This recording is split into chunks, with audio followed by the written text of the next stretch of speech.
कलम, तो जिसके सर पे हाथ हरदम गौ से श्रमदान।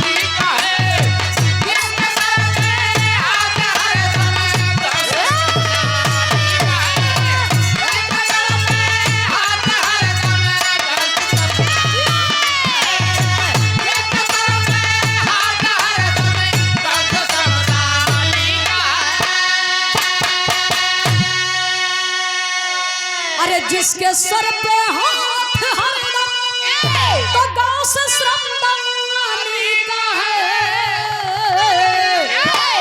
भैया। अरे जिंदगी का क्या भरोसा बाबू, जिंदगी का क्या भरोसा, बुलबुला पानी का है। जिंदगी का क्या भरोसा, बुलबुला पानी का है।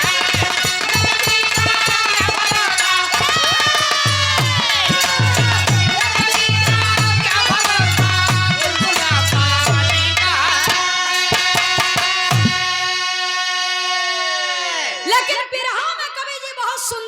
लिखे।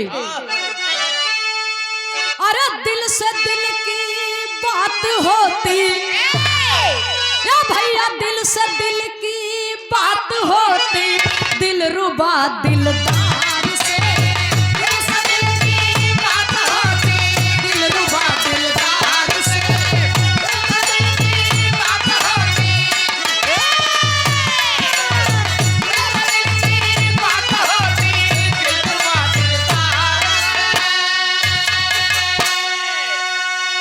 अरे दिल से दिल की बात होती तो दिल रुबा दिलदार से।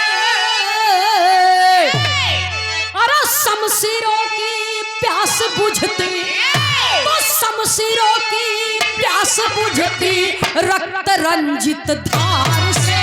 शमशीरों की प्यास बुझती,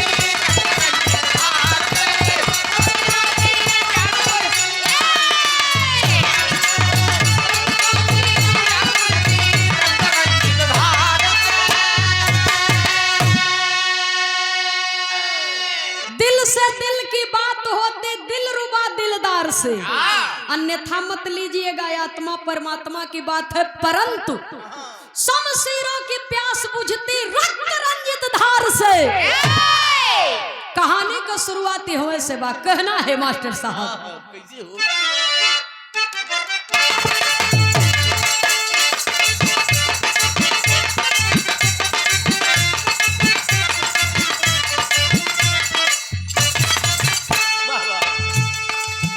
ईसा पूर्व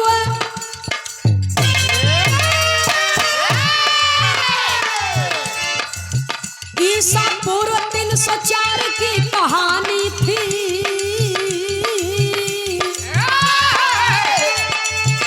ईसा पूर्व 304 की कहानी थी।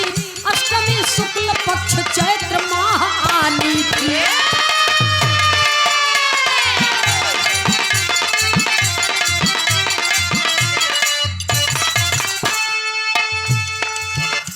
सुभद्रांगी बिंदुसार मगध देश के राजा, सुभद्रांगी बिंदुसार मगध देश के राजा, अशोक जन्म द्वारे पे बज रहा बाजा।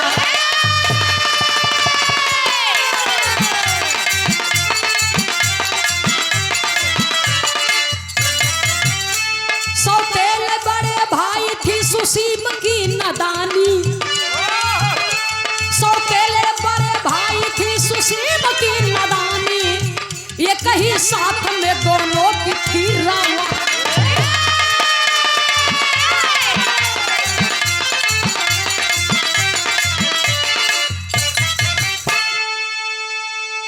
जरा आप लोग कहानी के समझ लें बाबूजी। मगध देश के राजा बिंदुसार, बिंदुसार की पत्नी सुभद्रांगी, जिनके गर्भ से बिंदुसार पति पत्नी के प्रेम से एक बेटे का जन्म हुआ, जिसका नाम अशोक रखे। अशोक का सौतेला भाई, जिसका नाम सुसीम रखा गया। अशोक का सौतेला भाई जेकर नाम सुसीम, और अशोक को दोनों खेल कूद करके जवान हुए। दोनों की जवानी और रवानी एक ही साथ में आई बाबूजी। इतना प्यारा सुघर लड़कन के देख के माई बाप का करेजा गदगद हो जात बा। और जब दोनों बच्चे जवान हुए तो जो सुसीम थे उनको तक्षशिला नगरी का राजा बना दिया गया, और जो अशोक थे अशोक को उज्जैनी नगरी का राजा बना दिया गया। सिटी का है देख बा भैया,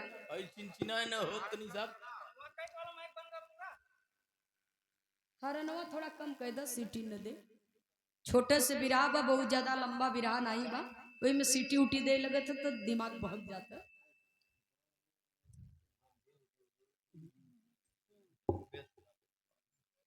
सेवा में श्रीमान बाल मुकुंद जी, ग्राम आनापुर, बदलापुर विधानसभा जौनपुर, शानदार 100 रुपया दे करके सम्मान किए हैं। सादर नमन आशीर्वाद की कामना है।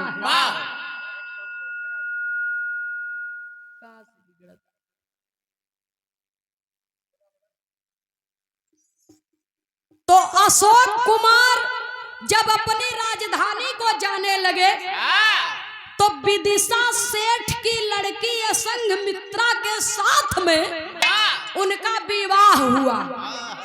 विदिशा सेठ की लड़की संघमित्रा के साथ में उनका विवाह हुआ और अपनी पत्नी के साथ में प्रेम पूर्वक समय बिताने लगे।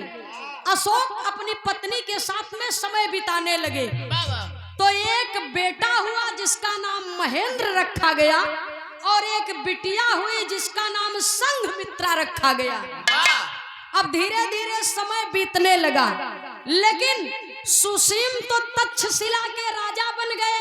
उनके हृदय में संतुष्टि है, मेरे पिताजी ने जो मुझे दिया है मैं उसे बखूबी मान सम्मान से राज करूंगा और प्रजा की सेवा करूंगा। लेकिन अशोक के मन में हिंसा है, अशोक की भूख जग गई। और भूख कौने बात का बा कि मैं एक छत्र राज करूंगा और जो जो राजा है मैं उनके ऊपर चढ़ाई करूंगा और उनको अपने चरणों में झुका करके दम लूंगा। तो अशोक अपनी बेटी बेटा को छोड़कर, अपनी पत्नी को छोड़ करके युद्ध के लिए निकल पड़े अपनी सेना लेकर के। कहां? बिरहा में एक लाइन तर्ज का भाव है मास्टर साहब।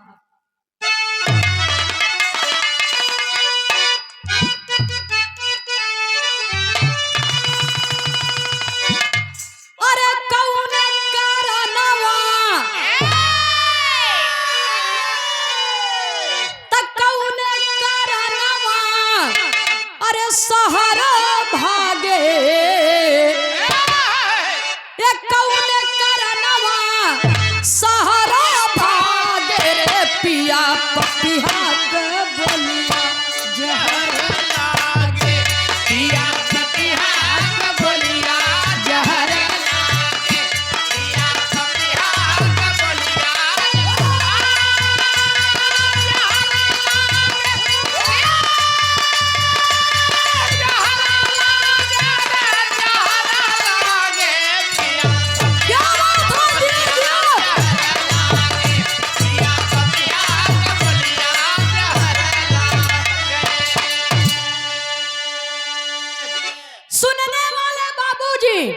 उधर अशोक तो चढ़ाई करने के लिए जा रहे हैं, लड़ाई करने के लिए जा रहे हैं। अयहर राजा बिंदुसार गंभीर बीमारी से जूझ रहे हैं। पत्र भेजे अपने दोनों बेटों के पास में, लेकिन अशोक नहीं पहुंच पाए और अशोक का सौतेला भाई सुसीम पहुंचा।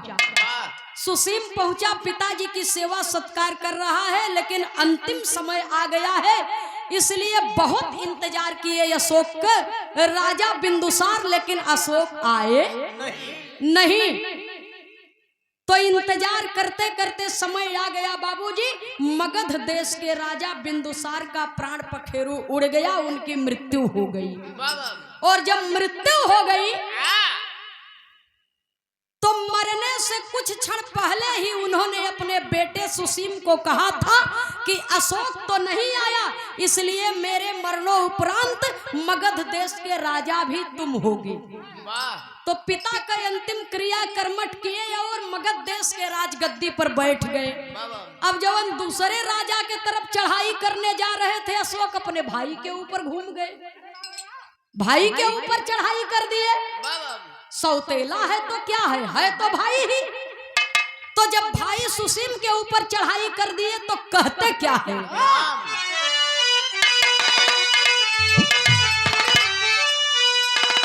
और कौन करनवा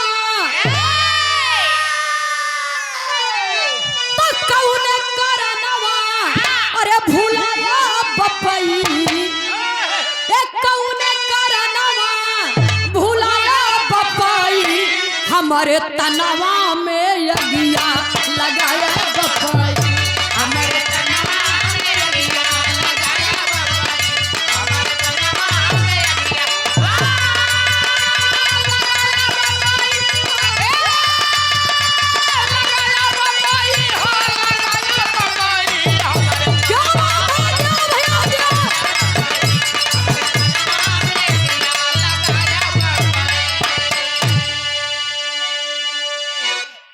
घात किया साथ मोरे लहुरा पीरनवा,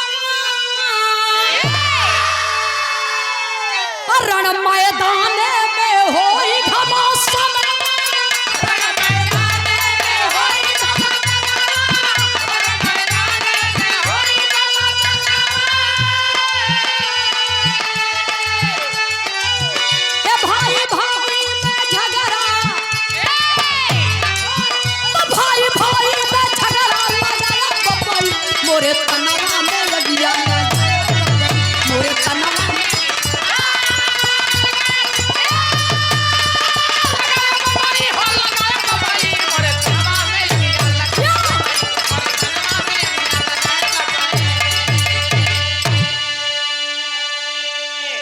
अपने पिताजी के तस्वीर के सामने जाकर के अशोक खड़े हो गए।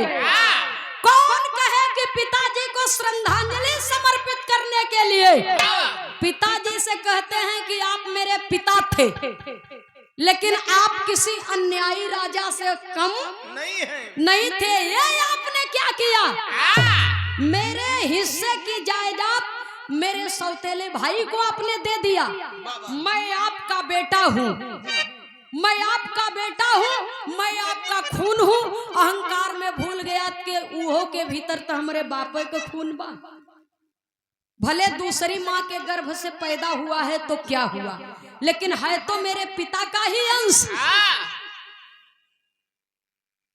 अशोक कुमार कहते हैं कि इस मगध देश के राज पर, इस गद्दे पर सिर्फ और सिर्फ मेरा अधिकार है, क्योंकि मैं आपका बड़ा बेटा हूँ। जब इतना बात बाबूजी सुनते हैं, सुसीम कहे भाई हम दोनों भाई भाई हैं, तो भाई में लड़ाई किस बात की। पिताजी इस दुनिया में नहीं है, हम दोनों प्रेम से रहेंगे तो क्या हो जाएगा। लेकिन अशोक के मन में ये बात भावत नहीं बा। अशोक कहते हैं खबरदार, तुम मेरे भाई नहीं हो सकते, तुम मेरे भाई नहीं हो सकते, तुम तो दुश्मन हो, तुमसे तो लड़ाई होगी। एक भाई को ललकार दिया बाबूजी, तब कवि को संकेत करना पड़ा। एक लाइन तर्ज का भाव है,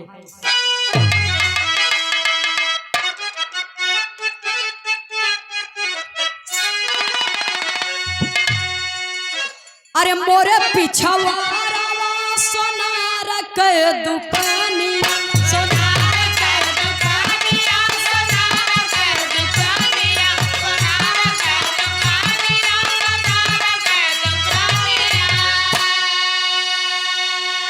टिकवा गढ़े तीन पतियन के, टिकवा गढ़े तीन पतियन के, बड़ी लाग गीत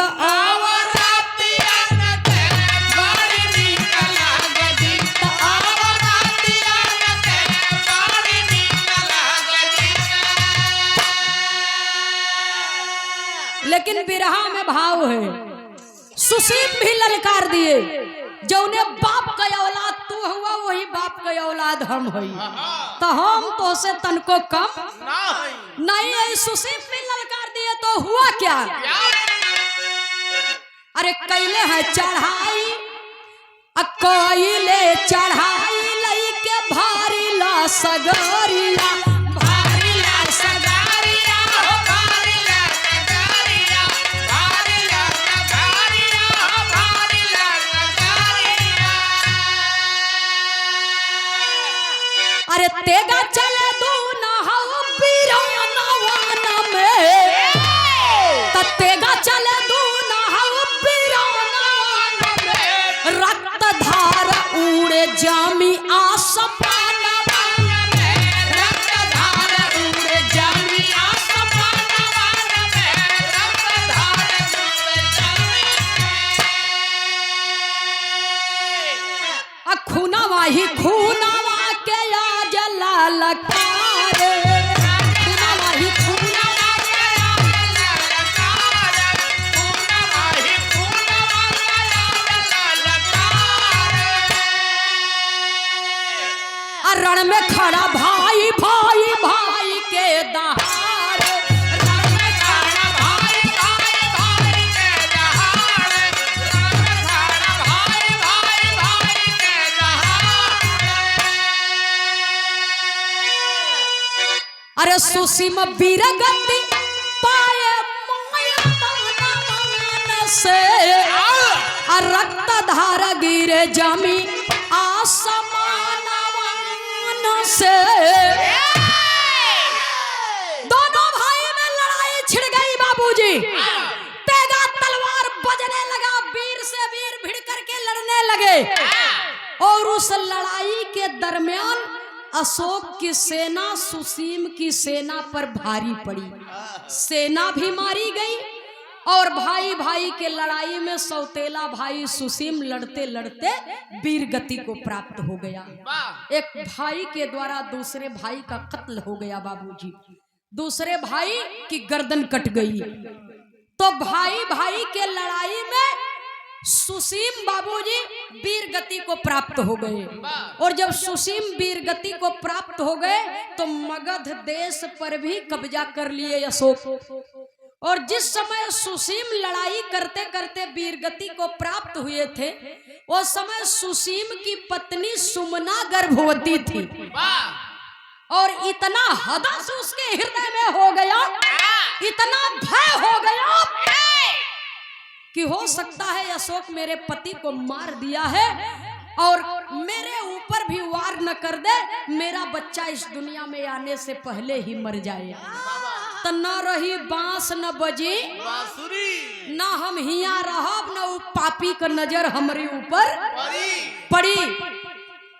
वही सुमना जो थी गर्भवती सुमना, अपने गर्भ को बचाने के लिए, गर्भ में पल रहे बच्चे को बचाने के लिए अपनी पति की निशानी लिए बाबूजी मगध देश को छोड़ देती है और जाती कहाँ है? कलिंग देश में। और जब कलिंग देश में जाती है तो कुछ दिन बीता तो अशोक फिर अपनी सेना सजाया और कलिंग देश पर चढ़ाई किया। तो हुआ क्या? बिरहा में एक लाइन तर्ज है मास्टर साहब, कहना है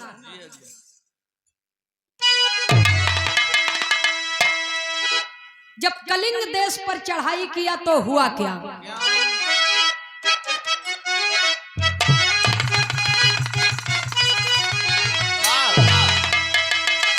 गज भर के गुजरिया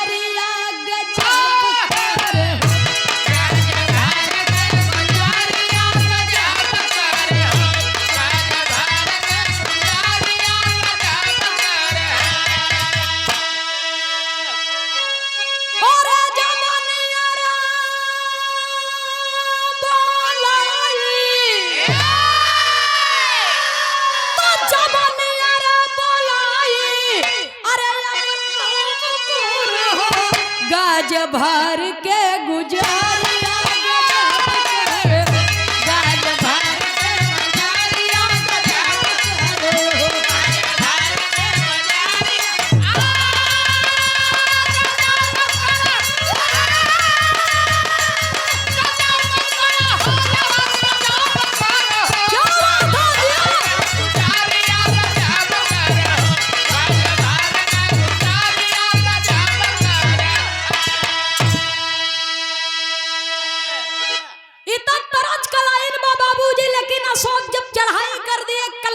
देश पर तो हुआ क्या, कलिंग देश की नगरिया चढ़ाई कइले, कलिंग देश की नगरिया चढ़ाई कइले,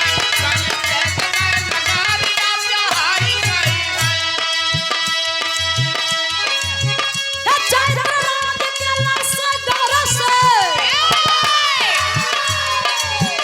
चैत्र राज के लसगर से लड़ाई भइले, कलिंग देश की नगरिया चढ़ाई कइले, कलिंग देश की नगरिया चढ़ाई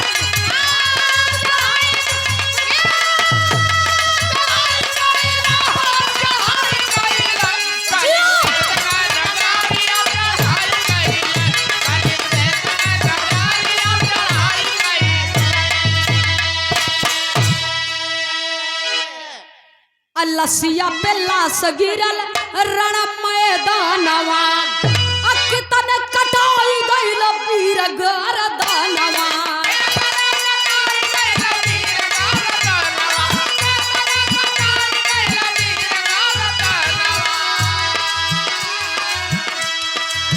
विजय झंडा जूझरुआ, विजय झंडा जूझरुआ फहराई गइल रे, कलिंग देश की नगरिया चढ़ाई कइले, कलिंग देश की नगरिया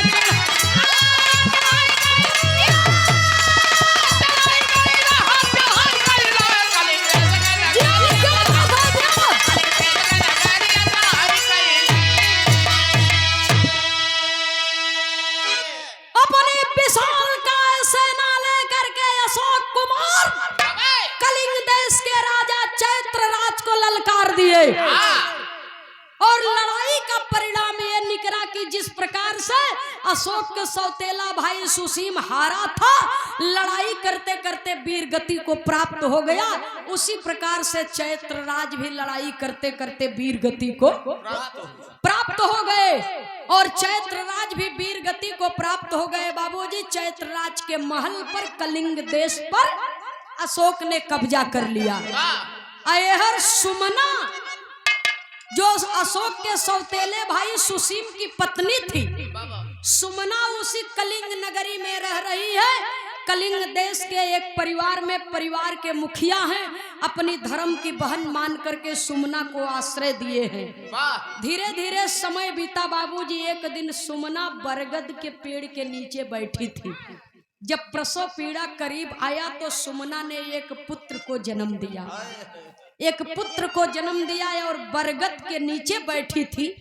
बरगद को संस्कृत में निग्रोध कहते हैं, बरगद को संस्कृत में निग्रोध कहते हैं। और सुमना ने उस बरगद के पेड़ के नीचे अपने बेटे को जन्म दिया, इसीलिए उस बेटे को निग्रोध कह करके पुकारा। और जब निग्रोध कह करके पुकारा, अपने बेटे को, बेटे का पालन पोषण करने लगी।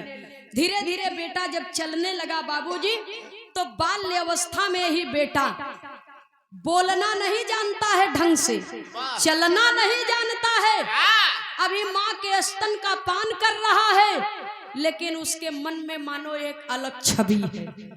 धीरे धीरे 2 साल का हुआ, 3 साल का हुआ, 5 साल का हुआ, और उसी उम्र में बच्चे ने सत्संग का रास्ता अपना लिया बाबूजी।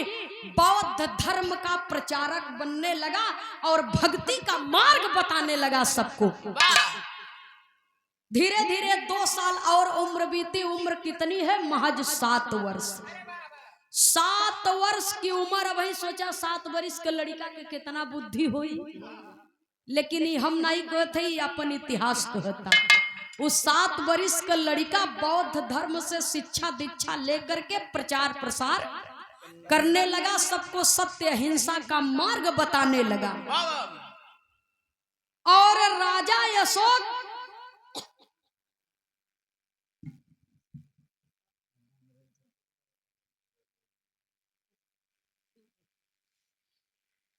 अब वही तनी कहानी दूसरे मोड़ पर बात सुनाए दे। और बिरहा जगत के बड़े शानदार कलाकार हैं बड़े भैया नरेंद्र चंचल जी। आपके करकमलों द्वारा 101 रुपया दे करके सम्मान किया गया है इस गीत के भाव पर। और एक खास तौर से फरमाइश है आप पे अहिरौआ बिरहा ओके गाय दी है। हाँ, तो आदेश आपका पूरा होगा, लेकिन अब वही हमारी कहानी थोड़ा दूसरे मोड़ पर है। बहुत बहुत मैं आपको प्रणाम करती हूँ, शुभकामना है, माता रानी आपको सुखी रखे। उपस्थित सकल पंच को सादर नमन, आशीर्वाद की कामना। जय भीम, जय भारत, नमो बुद्धाय। सुनने वाले श्रोता सज्जनों जरा गौर करेंगे। कलिंग देश के राजा चैत्रराष्ट्र तो वीर गति को प्राप्त हो गए और महल पर और नगरी पर कब्जा कर लिए अशोक राजा। तब महल पर तीसरे महला पर खड़े होकर के खिड़की से देख रहे हैं, खिड़की से देख रहे हैं बाबूजी लड़ाई के मैदान पर, जिस जगह पर लड़ाई हुई थी। वीर बाबूजी मारे गए हैं और लाशों का ढेर लगा हुआ है। अनगिनत वीर मारे गए हैं, लाशों का ढेर लगा हुआ है और सिपाही लोग लगे हैं सफाई करने के लिए। और वीर मारे गए हैं, लाशों का ढेर लगा है और खिड़की से देख रहे हैं एक छोटा सा 7 वर्ष का बच्चा लाशों के ऊपर से आ रहा है। कमंडल में जल लिया है और जेकरे तनिको सांस चलत बा ओकरे मुंह में लड़का जल डालत बा और पलट पलट करके लोगों का चेहरा देख रहा है। पलट पलट कर लोगों का चेहरा देख रहा है बाबूजी। जेकर तनको सांस चलत बा ओकरे दिल के लगे, धड़कन के लगे अपन कान लगाए के सुनत बा। और यदि उसके सांसें चल रही हैं तो उसके मुंह में जल डाल रहा है। और ये दृश्य देख रहे हैं खिड़की से अशोक राजा। एक सिपाही को भेजे कि जाओ उस बच्चे को पकड़ करके ले आओ। सिपाही गए, उस 7 वर्ष के बच्चे को पकड़ करके ले आए महल में, राजा के सामने खड़ा कर दिए। तो राजा साहब उस बच्चे को गौर से देखते हैं और कहते क्या है। कभी को बिरहा में एक लाइन तर्ज का भाव लिखना पड़ा मास्टर साहब।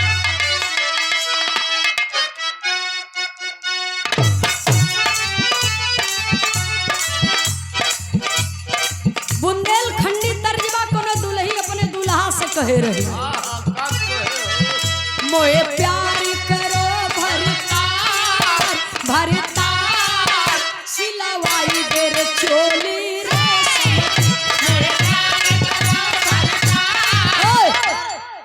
इत तरज का लाइन है लेकिन बिरहा में भाव है। अशोक कह रहे हैं उस नन्हे बालक से, कहता क्या है, तुम कहाँ के किसके कुमार हो कुमार, क्या तुम भी मुझसे डरते हो।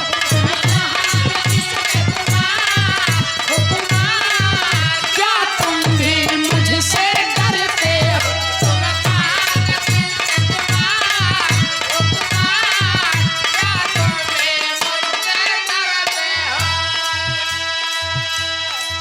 कौन हो, क्या नाम है, जिस लाश के ऊपर से तुम गुजर करके आ रहे हो और जो व्यक्ति जिंदा है घायल है उनको जल पिला रहे हो, क्या तुम्हें डर नहीं लगता।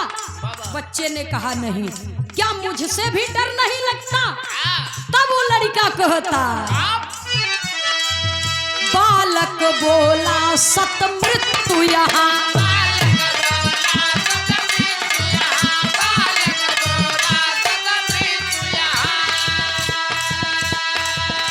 उसके सम कोई अस्तित्व कहा, उसके सम कोई अस्तित्व कहा, उसके सम कोई अस्तित्व कहा। मेरे पिता का किया संहार हो संहार, मेरा सारा दुख तुम हरते हो। लड़कवा कहे, ए राजन मैं आपसे क्यों डरूंगा।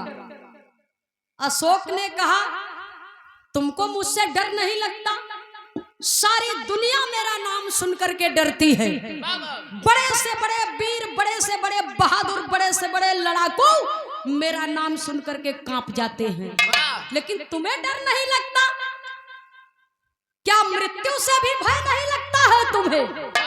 तब लड़िकवा कहता है महाराज सुनो, बालक बोला सत्य मृत्यु यहाँ और उसके सम कोई अस्तित्व कहाँ।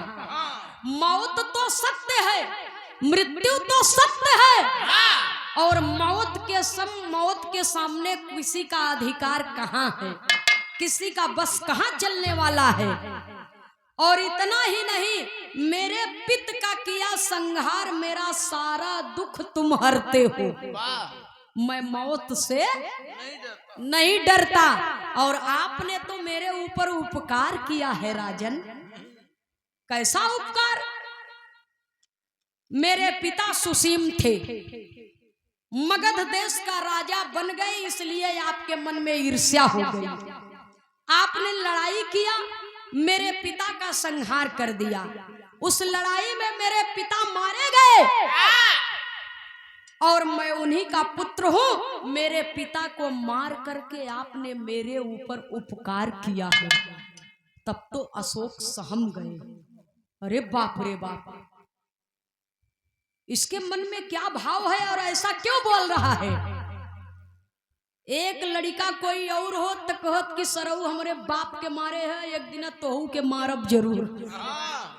ऐसा भाव कभी कभी आ जाता है बाबूजी। लेकिन वो 7 वर्ष के बालक कहता है कि मेरे पिता का संहार करके आपने मेरे ऊपर उपकार किया है। कैसा उपकार किया हूं? आपने ये उपकार किया है, यदि मेरे पिता का संहार न हुआ होता तो निश्चित तौर से मैं अपने पिता का उत्तराधिकारी बनता। पिता के बाद उस गद्दी पर मैं ही बैठता और जब राजा बन जाता तो किसी न किसी से तो लड़ाई होती ही और न जाने कितने निर्दोष जीवों की, मनुष्यों की हत्या मेरे हाथों से हो जाती। तो उन सभी पापों से आपने मुझे मुक्त कर दिया मेरे पिता का संहार करके। तो इसलिए मृत्यु से मुझे डर नहीं लगता है। ये भाव पर परम आदरणीय माननीय श्री बाल मुकुंद जी, ग्राम सभा आनापुर, विधानसभा मछलीशहर जौनपुर से, बदलापुर की पावन सरजमी से शानदार 51 रुपया दे करके सम्मान किया गया। बड़े भैया बाल मुकुंद जी की ओर से कई बार पुरस्कार सम्मान आया है, एक बार पुनः से आपकी ओर से सम्मान आया है। बहुत बहुत सादर नमन, आशीर्वाद की कामना है। लड़िकवा कहे आपने मुझे हर पापों से मुक्त कर दिया, यही बदे हम आपसे डरत नहीं।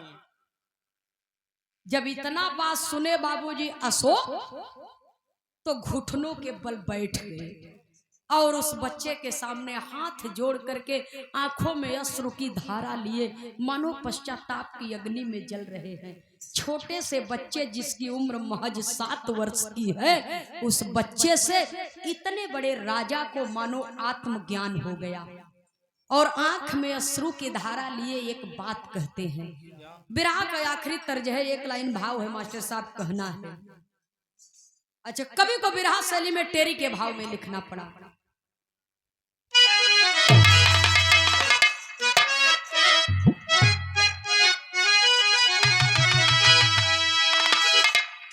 जब अशोक राजा के हृदय में पश्चाताप होता है, 7 वर्ष के बच्चे से जब उनको आत्मज्ञान मिलता है, तो अशोक राजा निर्णय क्या लिए? अरे मोरे राम, अरे अहिंसा से चलई देशवा, श्रावण बचन से कटी है भूपत के कलेसा।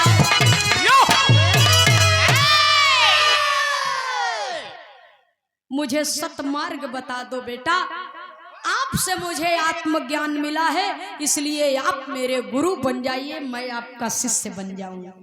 7 वर्ष का बेटा कहता है, बालक कहता है कि नहीं, मैं आपका गुरु नहीं बनूंगा, आप चलिए, जो मेरे गुरु हैं आप उनसे शिक्षा लीजिए, उनके शरणागत हो जाइए, वही आपको सतमार्ग दिखाएंगे। मैं तो आपके राज्य में आया था घूमने के लिए, मुझे क्या पता था कि मैं आपका आमना सामना करूंगा। तो मुझसे आपको ज्ञान मिला, ये अच्छी बात है, परंतु मैं आपके गुरु बनने के लायक नहीं हूं। आप चलिए, मेरे गुरु से शिक्षा दीक्षा लीजिए। तो बौद्ध धर्म में जाकर बौद्ध धर्म से शिक्षा दीक्षा ग्रहण किए और धर्म का प्रचार करने लगे, मानव धर्म का प्रचार करने लगे। तब कवि को संकेत करना पड़ा, कहना है,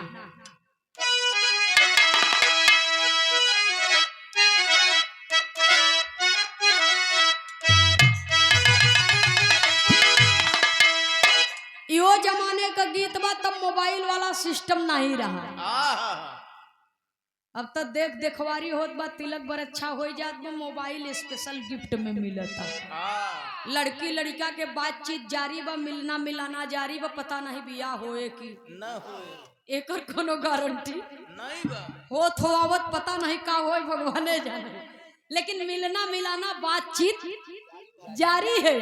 लेकिन ये वो समय का बात बा बाबूजी, जब मोबाइल फोन वाली व्यवस्था नहीं रही। गीत है फिल्म सरस्वती चंद्र से, कहना है,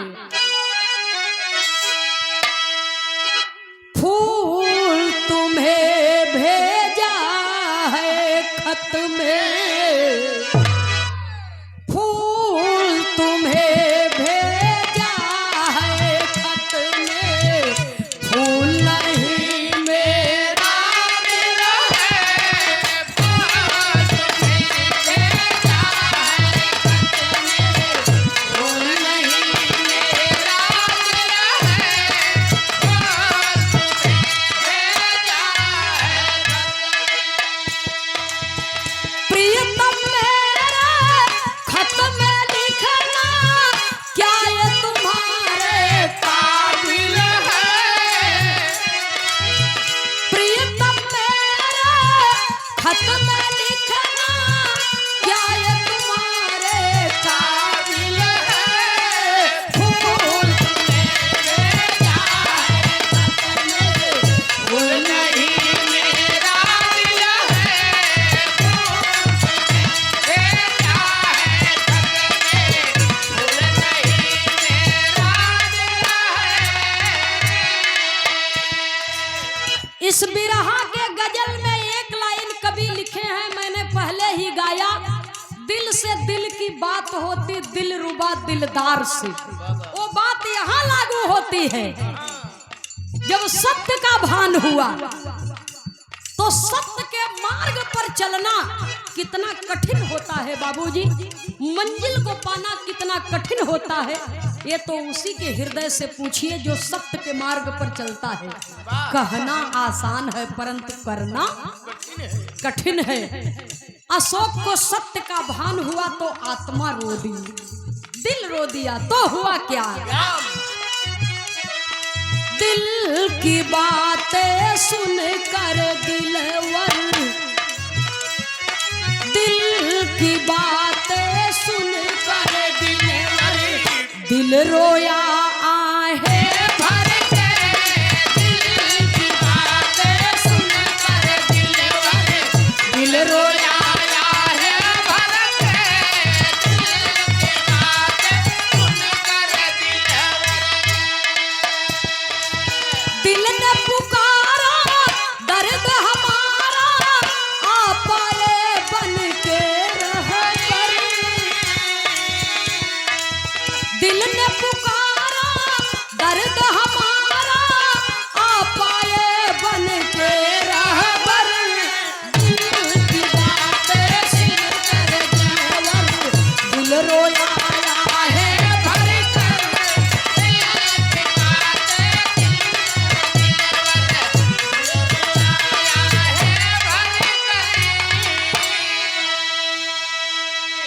दिल ने पुकारा दर्द हमारा, आप आए बनकर रहबर। एक कौन कह रहा है? अशोक राजा की आत्मा अपने गुरु के चरणों में झुकी है। आत्मा परमात्मा से कह रही है कि मैं तो असत्य के राह पर था, मैं तो असत्य के राह पर था, मैं तो पाप कर रहा था, लेकिन सत्य कर्म सतमार्ग का रास्ता तो आपने दिखा दिया।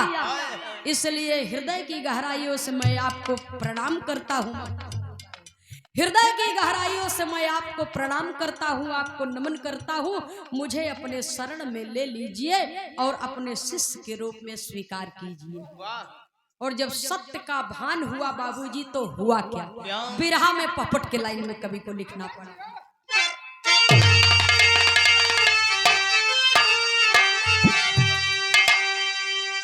वो समय कौन था, वो तिथि कौन थी जब सत्य का ज्ञान मिला था अशोक कुमार को? कवि लिखते हैं कैसे भैया हो, अशोक की दीक्षा 10वीं रहल निशानी दुनिया जाना था। अशोक की दीक्षा 10वीं रहल निशानी दुनिया जाना था। आर्य बताए छल से नई कहानी दुनिया जाना था।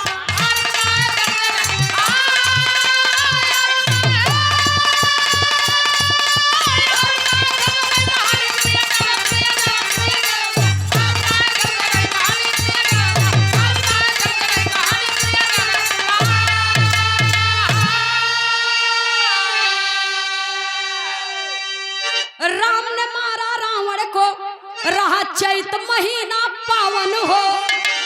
अब पद्म पुराण तुलसी कृत देखो, बनते हो जो धावन हो। अरे पाखंडी इतिहास रचे मनमानी दुनिया जाना था। अघुसा दिए दुर्गा की नई कहानी दुनिया जाना था। सुनने वाले श्रोता सज्जनों, मैंने पहले ही कहा ईसा पूर्व 304 की कहानी थी। चैत्र माह शुक्ल पक्ष यानी थी। सुनने वाले श्रोता सज्जनों, तो जिस दिन अशोक को सत्य का भान हुआ, उन्होंने उसी दिन अस्त्र और शस्त्र का त्याग कर दिया और सत्य के राह पर चलने की प्रतिज्ञा ली। और उन्होंने कहा कि मैं अहिंसा और सत्य के बल पर राज करूंगा और देश को चलाऊंगा, प्रजा की रक्षा करूंगा, मानव धर्म की रक्षा करूंगा। तो उसी दिन 10वीं थी बाबूजी। ये कौन बता रहा है? हमारा इतिहास। जो 10वीं का त्योहार हम मनाते हैं, ये उसी दिन 10वीं थी जब अशोक को अशोक सम्राट का दर्जा दिया गया था और असत्य पर सत्य की विजय प्राप्त किए थे। उनको आत्मज्ञान हुआ था। उन्होंने कहा अहिंसा से मैं देश को चलाऊंगा। उस दिन 10वीं थी। लेकिन यहाँ वेद पुराण क्या बता रहा है? ये हमारा इतिहास बता रहा है। और आर्य समाज के पाखंडियों ने क्या लिखा? मैं किसी को गाली नहीं देती, किसी को कुछ कहती नहीं, लेकिन जो सच है वो सच है। असली वेद पुराण तो नालंदा विश्वविद्यालय में जल करके खाक हो गया। विदेशी लोग आए यहाँ पर बिजनेस करने के लिए, यहाँ के लोगों को भोला भाला सीधा साधा समझ करके देशवई पर कब्जा कर लिए और नकली वेद पुराण, फर्जी वेद पुराण लिखा गया। उसमें ये बताया गया, अब कहाँ तक बात सही है कहाँ तक गलत है ये तो वेद पुराण लिखने वाले कवि जाने। कवि नाम कल्पना कि जिस दिन राम रावण का संहार किए थे 10वीं उस दिन मनाई जाती है। बीच में एक कहानी और घुसाई दी है कि महिषासुर के वध किए रहिन माता दुर्गा 9 दिन के नवरात्र 10वें दिन 10वीं। ई के कहता पद्म पुराण कहता, तुलसी कृत कहता, तमाम वेद पुराण कह रहा है। यहाँ पर अगल बगल अगर सुन रहे हैं तो मेरी बात का बुरा मत मानिएगा। आपको हम क्या कहें? आपने लिख दिया अपनी रोजी रोटी चलाने के लिए, लेकिन गलती तो अपने लोगन को बाना। गलती तो अपने लोगन के बाना कि पढ़े लिखे के बावजूद भी आप अनभिज्ञ वाला काम कर रहे हैं। आप अपना इतिहास नहीं जानना चाहते, आप सच्चाई नहीं जानना चाहते, तो हम उनको क्या कहें? वो तो चालाक थे, अपनी रोजी रोटी बनाने के लिए उन्होंने ऐसा काम कर दिया, लेकिन आप पढ़े लिखे होने के बावजूद भी नहीं जान रहे हैं, तो हमारा क्या दोष? तो इसलिए कवि को संकेत करना पड़ा, कहना है आल्हा के लाइन में।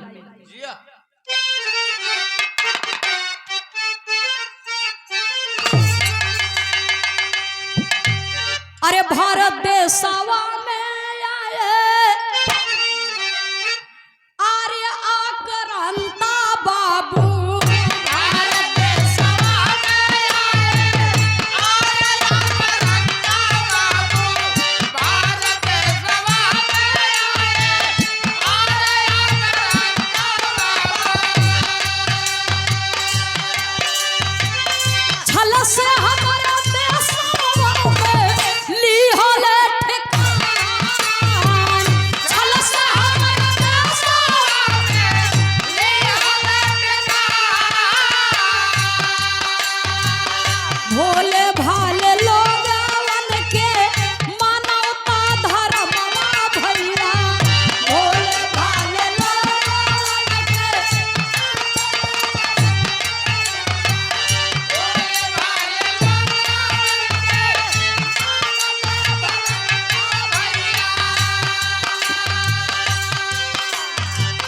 दयाशील समतायो सत्य पहिचान,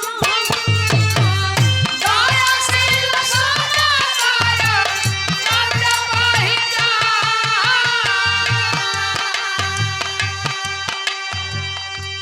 यहाँ के छोटे छोटे राजा जो अपने राज्य को चलाते थे, अपनी प्रजा का देखरेख करते थे, प्रेम भाव, समता,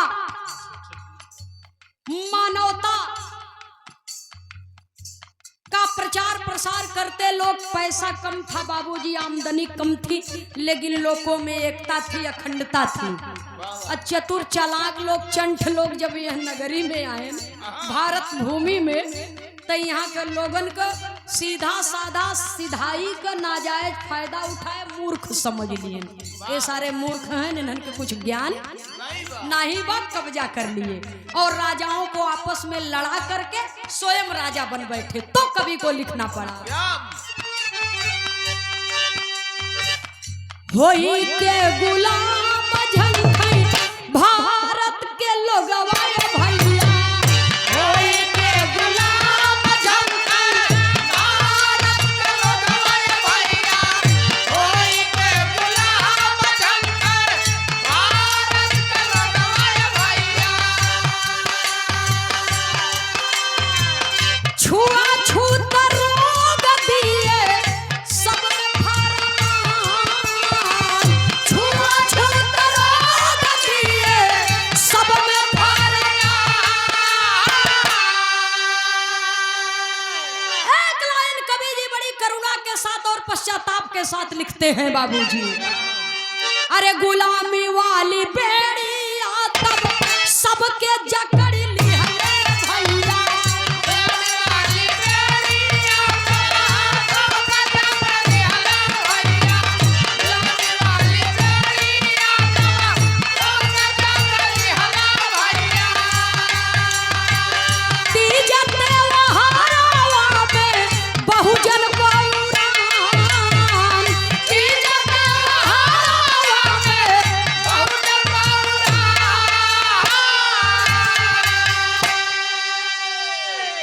सबसे बड़ा दुख यही है कि अपने देश के पूर्वजों ने अपने खून का कतरा कतरा बहा करके आजादी लिया।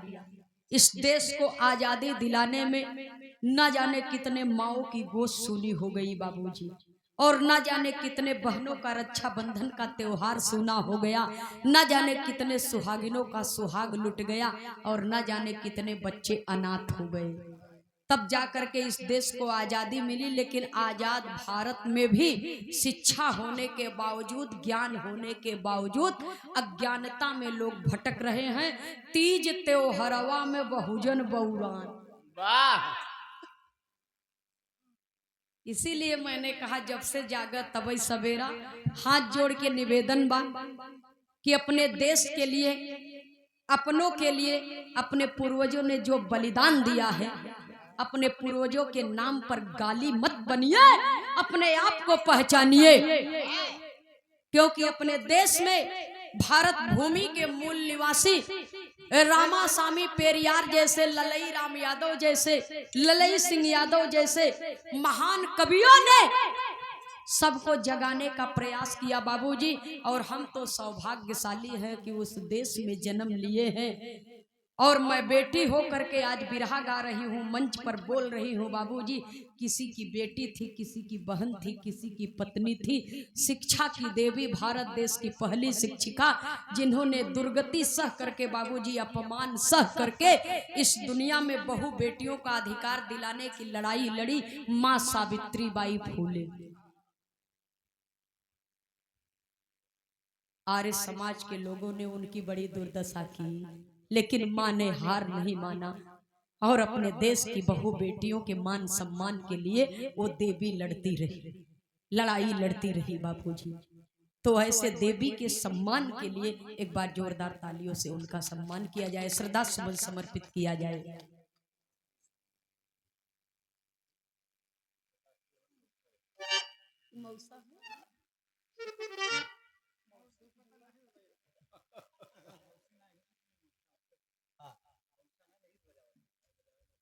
और ये भाव पर,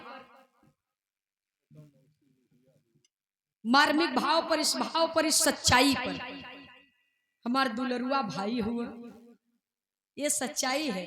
इनका निवास स्थान हडिया के पास में है, लेकिन अब बनारस रह रहे हैं।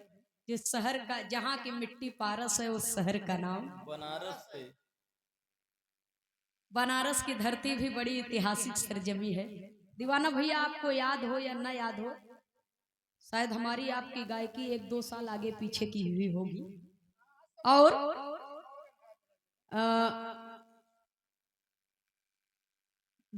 बनारस की सरजमी पर एक है मीडिया प्रभारी कमलेश वर्मा जी, बिरहा कराए रहे 19 दिनक बिना मयक, याद बन 17 दिन बिरहा कराए रहे बिना मयक।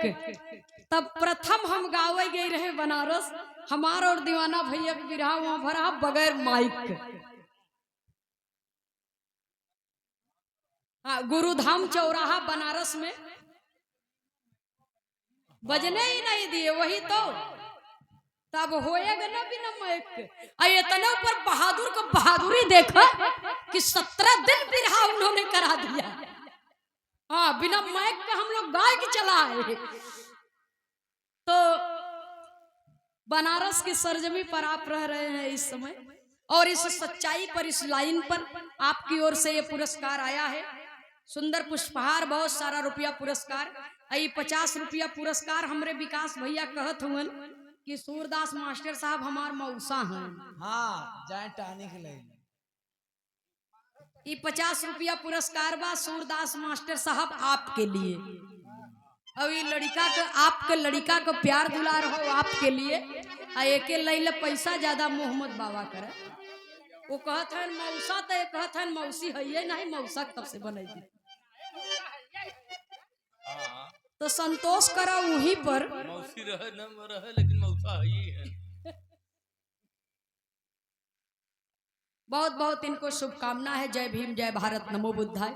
जरा गौर करेंगे बाबूजी, हम सौभाग्यशाली हैं जहां पर हमें शिक्षा की देवी माँ सावित्रीबाई फूले के द्वारा उनके जीवन से सीख मिलती है।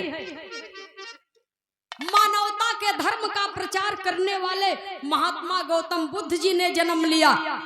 दलितों, मजलूमों, गरीबों, बहु बेटियों के रक्षा के लिए कलम का, शिक्षा का हथियार उठा लिए डॉक्टर BR अम्बेडकर साहब, जिन्होंने संविधान लिख करके दिया बाबूजी। इतना मेहनत परिश्रम करके उन्होंने हम सबको अधिकार दिलाने का काम किया, लेकिन शर्म आती है कहीं कहीं। विकास बाबू, आप जानते हैं अपने फूलपुर के पास में एक गुलहरिया ग्राम सभा है, वहां बाबा साहब की मूर्ति लगी है। हम इसीलिए कह रहे हैं तीज त्योहारवा में बहुजन बरियार जे रिसियाई जाए, लेकिन हम सही बात कहत हई। दिन भर काम करही और संध्या के बिना बोतल पिए उनके नींद न आए। हम लोग गए बिरहा गावे, अब पिए हैं चली ना ही जाता। मेहरारू संध्या सब्जी बड़े, लड़का मेहरारू तरस रहा है, नमक भात खाई रहा है, लेकिन वो आवतन मैडम जरा बाबा साहब के जीवनी पर प्रकाश डालिए। धिक्कार है आपके जीवन पर। आप बाबा साहब जैसे महान देवता महामानव की तस्वीर लगाए हैं और कार्यक्रम करा रहे हैं, और आप दारू पी करके अपने बच्चों को दर बदर की भीख मांगने पर मजबूर कर रहे हैं। तो इसलिए पुरनिया दादा एक ठे कहावत कहे हैं नी, जौनपुर इलाहाबाद का बडरैया, हम ठेठ हिंदी में कहत हई सूरदास जी। पुरनिया दादा लोग एक ठे कहावत कहे हैं कि अगर बोलाई के मरवउबा तो मारे वाला मारे है। उसका काम है मजा मारना, आपको बेवकूफ बनाएगा, पैसा लेगा, आपकी पत्नी से, आपकी बहू से, आपके बेटियों से अपना पांव पुजवाएगा और चला जाएगा। तो मूर्खता छोड़ा, जाग जा, वही टाइम है। कभी को संकेत करना पड़ा, कहना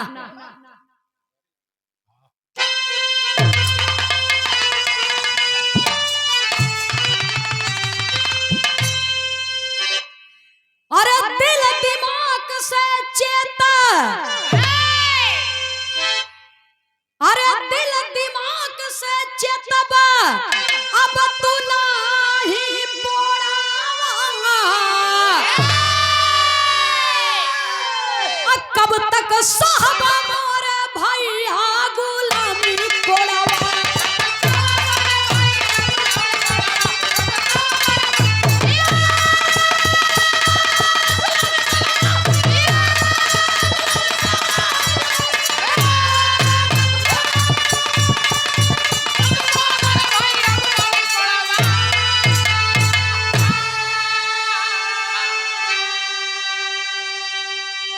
अरे मानव हो मानवता का राह अपनावा,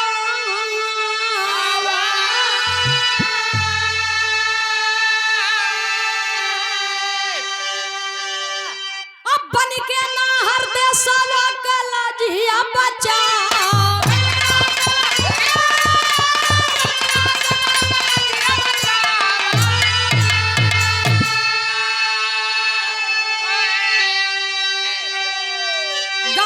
गाने के लाइन का अंतिम निवेदन हाथ जोड़ करके कहती हूँ बाबूजी, अरे तन मन से शिक्षा का दौड़ावा घोड़ावा, तन मन से शिक्षा का दौड़ावा घोड़ावा, कब तक साहबा मोरे भाई गुलामी कोड़ा।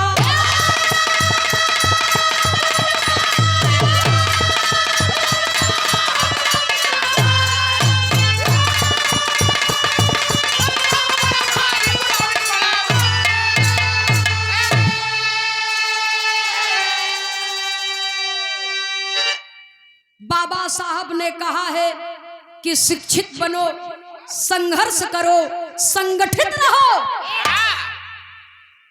सब लोग कहते हैं और हम भी कहते हैं बाबूजी कि शिक्षा वो शेरनी का दूध है, जो पिएगा वो निश्चित तौर पर। तो कब तक आप अनभिज्ञ बने रहेंगे, कब तक मानसिक गुलामियों में जकड़े रहेंगे।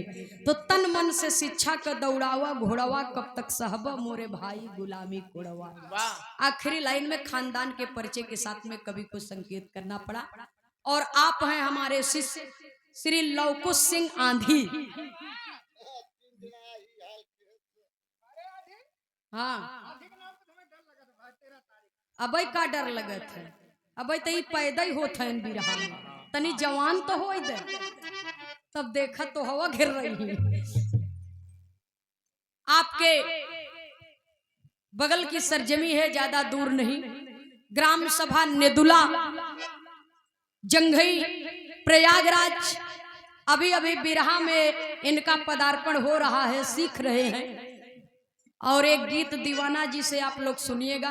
और यहाँ पर तो आज कलाकार बहुत से आए हैं, जिसमें से हमारे मंगल माही जी और विकास जी भी हैं, और हमारे शिष्य हैं ये लवकुश जी। आपकी ओर से ये पुरस्कार सम्मान आया है, तो हृदय की गहराइयों से आपको शुभकामना है, शुभ आशीर्वाद है। आप आगे बढ़िए, खानदान का नाम रोशन करिए, समाज में अच्छी बातों को रखिए और बिरहा जगत में अग्रसर रहिए। और ये हमारे तरफ से आपके लिए आशीर्वाद है। हमारे यूट्यूबर भाई रिकॉर्ड कर रहे हैं, हमारे तरफ से लिए आशीर्वाद है लवकुश जी के लिए, इसलिए कि जो गुरु दक्षिणा की आस करे और शिष्यों से पुरस्कार की लालच के विषय में सोचत रहे, वो सच्चा गुरु नहीं हो सकता। आपसे हमको पुरस्कार नहीं चाहिए, आप जिस दिन कामयाब हो जाएंगे, आपका नाम हो जाएगा, वही पुरस्कार होगा। तो इसलिए शिष्य का नाम हो गुरु के बदौलत, ये कोई बड़ी बात नहीं है, बल्कि गुरु का नाम हो शिष्य के बदौलत, ये अनोखी बात होनी चाहिए। तो बहुत बहुत इनको शुभ आशीर्वाद है, शुभकामना है, साधुवाद है। आगे बढ़िए, नाम रोशन करिए। उपस्थित सकल पंच के श्री चरणों में सादर नमन, आशीर्वाद की कामना। आखिरी लाइन में खानदान के परिचय के साथ में कवि को लिखना पड़ा।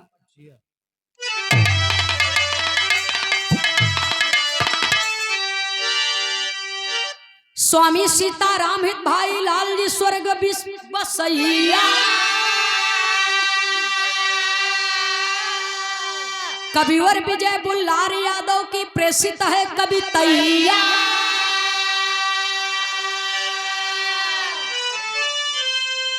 अरे राम अहिंसा से चलई गई देशवा, बाबू अहिंसा से चलई गई देशवा, नंदनी खेमराज बिरहा से दे संदेशवा, अहिंसा से चलई गई देशवा।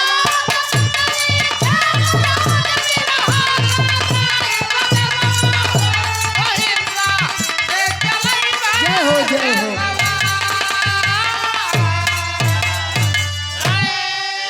बंद मत किया भैया, 1 मिनट।